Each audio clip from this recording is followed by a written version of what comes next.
So நம்ம சொன்ன மாதிரி ஸ்டெப் பை ஸ்டெப் இன்ஃபர்மேஷன் பார்க்கலாம். இந்த பர்டிகுலரான ஸ்கின் ப்ராப்ளம்கான ட்ரீட்மெண்ட் என்ன, இந்த ஒரு ஸ்கின் ப்ராப்ளம் எப்படி கம்ப்ளீட்டா நம்ம கியூர் ரெக்கவரி மேனேஜ் பண்ண முடியும் அப்படின்னு சொல்லி பார்க்கலாம். இந்த கரப்பான் பொதுவா பாத்தீங்கன்னா காலில் தான் வரும். அதனாலதான் இதுக்கு எக்ஸிமா ஆன் ஃபுட் அப்படின்னு வந்து இங்கிலீஷ்ல ஆங்கிலத்துல குறிப்பிடுவாங்க. ஸோ அப்ப நீங்க மருத்துவரை அணுகும் போது காலில் பாத்தீங்கன்னா எப்படி ஒரு கரப்பான் கடிச்சா எப்படி இருக்கும், ஒரு கரையா அரைச்சா எப்படி இருக்கும், அந்த மாதிரி கருப்பு கருப்பா அப்படி திட்டு திட்டா படிமானமா இருக்கும்.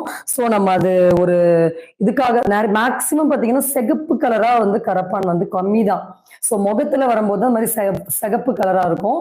ஸோ இது வந்து கால்கள்ல அதிகமா இந்த கரப்பான் வந்து கால்கள்ல தான் அதிகமா பற்றும். ஸோ அது எப்படி இருக்கும் அப்படின்னு ஒரு ரஃப்பான ஒரு இமேஜ் நீங்க வந்து பார்க்கலாம்.